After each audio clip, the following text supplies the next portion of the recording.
Good morning, guys. It's Nick at OptiPS. Thanks again for coming back to my channel. I really do appreciate the support, and I am very, very grateful for that. So thank you once again. Today I wanted to jump on and discuss a couple of things, but the main one being SAB or SAB 121. You've probably been reading about this in social media more so than the mainstream media, to be fair. The mainstream media tend to do what what those in power want them to do, and obviously discussing these things doesn't always make the agenda when it could bring scrutiny on those very people in power. So in social media, you'll see more about it, and a lot of people are asking the same question: What is it? Why is it such a big deal? We all know, we can all see the SEC, we all see what they get up to, what they do or don't do, how they are supposed to be acting in our best interest, and how they possibly aren't. And it's nice to see them be dragged there in front of the questioners to at least explain their actions or to try to. It was nice to see Gary squirming there, in my opinion, because these guys, they have to be accountable for their actions, right? I work as a financial advisor. I have to be held accountable for all my actions. I have to explain what I do. Before I can even do something, authorities like the SEC ensure that I have to jump over several hurdles to prove that it's in the best interest of my clients. And why do these guys not have to do that? Why do they get a free pass? That's the big bugbear. But of course, the main topic on this one is SAB or SAB 121. And people are just coming back to me going, listen, what is this thing? Why is it such a big deal? And so I wanted to explain that in as best way I can. It's more difficult than you think because, like all these things that they don't want you to understand, they don't put the information out there. The more we understand, the more we complain, and they don't want us to complain. So they don't put an awful lot out there. But I will show you a few things today. So before we get into that, as ever, you know me by now. My name's Nick. I am a financial advisor, but I'm absolutely not your financial advisor. I don't know anything about you, so I couldn't possibly begin to give financial advice. So anything I say or do here today is strictly not financial advice in any way or form. It's just me, a guy on the internet, sharing my opinions and a little bit of knowledge in the hope that you can take some benefit. So where we are today, just cracking on. Markets are more buoyant than they've been the last week or two, which is very, very nice. We've seen some good uplifts. Essentially, they're turning the taps on with liquidity, aren't they? China did it yesterday as well. China markets all up about 5% yesterday, which for traditional markets is one huge jump. China is more volatile than the US markets, European markets, or the Western markets, but in the same respect, 5% in a day is still one hell of a day. So it's great to see that because I know a lot of people out in this part of the world who've been waiting for this to happen. The taps are being turned on. So fears for recession should be put on hold, at least for a short period of time, maybe 12 to 18 months. Can't guarantee it, you never can. But normally when they do this, the liquidity comes forward in, the markets get buoyant, they get propped up, and things go in the direction the governments want them, and we all want them to go in. We're all in this together, so that's a nice thing. They will fall further at some point in the future, mark my words, but in the same respect, we can ride this wave a little bit longer now, and that's always a nice thing to do. So Bitcoin is up about 7%, just shy of 7% in the last week, about 2.5% in the last 24 hours. Ethereum, almost double that over the week, 13.5%, and about 1% in the last 24 hours. Moving down, Solana's had a great week, 16%, 6% in the last 24 hours. XRP is up, as ever. We're straggling behind a little bit, 2.38 in a week and 1.87 in 24 hours. But again, I take 2% every day, right? We're just shy of that 60 mark. We've kissed it twice.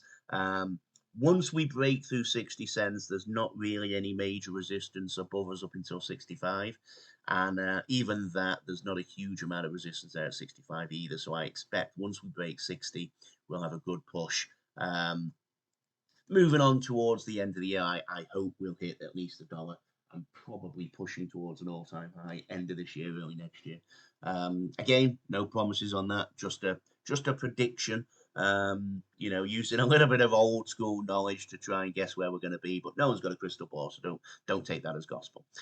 So SAB 21, what is it? Why is there such a big hoo-ha about it? Again, there's not an awful lot of information out there. This is the Banking Policy Institute, and what they say is in March 2022, the Securities and Exchange Commission's office and the Chief Accountant released Staff Accounting Bulletin SAB 121. I'm going to call it SAB 121 from now on. Without consulting the prudential regulators or soliciting public comment to address perceived risks to publicly traded companies that safeguard digital assets for their customers. Now highlighted under SAB 21, an entity responsible for safeguarding digital assets of platform users must measure safeguarding assets and obligations on its balance sheet. That's the important point, at the fair value of the related assets, which is a departure from accounting standards and the historical practice of treating custodial assets as off-balance sheet. So that's what's really important, guys. I could go on with reading all the way through this. It's technical jargon, it's boring, it's a pain in the ass to actually get your head around. I will scroll through so you can pause the video and slowly read through there.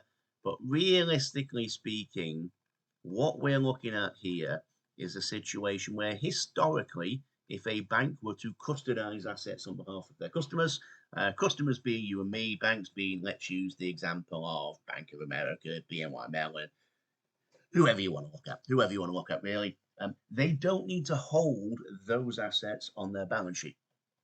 So essentially what that means, I'll jump over here and give you a good example why a SAB 121 is such a problem. SAB 121 rules forces all listed companies, brackets, or not just banks, to disclose crypto assets under custody as both an asset and a liability on the balance sheet. The accounting convention is that the assets under custody don't belong to the company, so they should not appear on the balance sheet.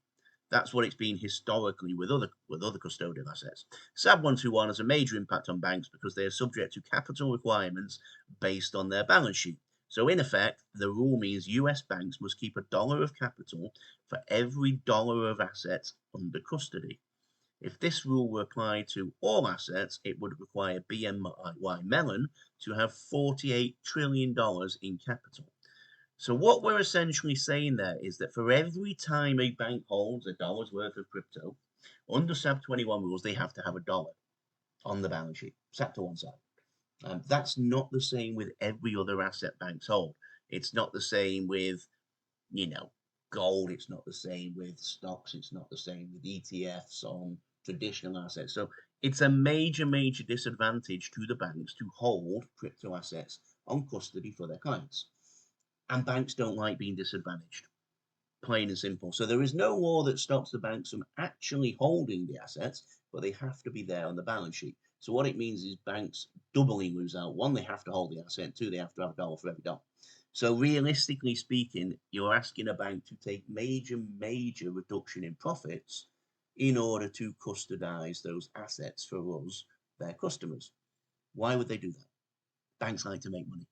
Now, why is it such a big problem overall? Well, it means America's going to be left behind because this is an American thing. This is the SEC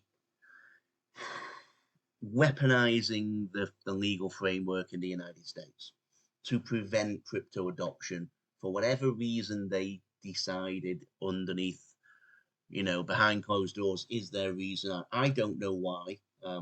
The US has historically, or at least in modern historical times, been the forerunner when it comes to the adoption of these type of things. Okay, we can say historically the Brits are known for the banking, the Germans to a certain degree, but in the last 100 years, that's not the case. It's America. America is the leader when it comes to global banking now. Name every big bank you can think of, half of them are American. Why would they be trying to disadvantage American banks and only American banks to such a point? I don't know. I'm guessing it's something to do with protecting the status of the US dollar. I have a big conspiracy theory about this. I think it's stalling rather than stopping crypto adoption and custodial services because I think they want to use crypto eventually to protect and save the US dollar as opposed to assume it's going to kill the US dollar. But that's a different time for a different video. Whatever reason it is they're doing this, they are doing it. There's no two ways about it. That's why there's all this coming around. It essentially means that banks don't want to hold crypto in custody for us. Why do we want banks to custodize crypto? Two reasons. One reason is for people like me, who essentially, I've been in and around the crypto space for a while, but I am a more traditional finance investor historically. I've been around the block. I'm 20 years in as an investor and as an investor for clients as well. I don't like self-custody. I just don't. I don't like the thought that after this next bull run, I will have significant amounts of money held on a hard drive that I might drop in the toilet. I might, I might lose it on a flight. There's 1,000 things that can go wrong. I don't like it.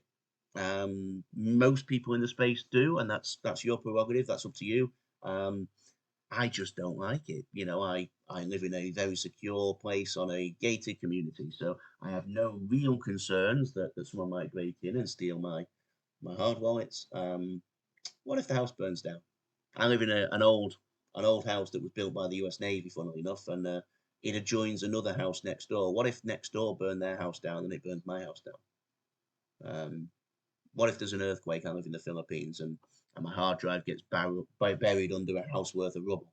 There's 1,000 things that can go wrong with self-custody. I like the idea that a bank will custodize my assets and will take responsibility for that and is insured against any damage. Okay, with cash in the bank, you're not insured for all of it.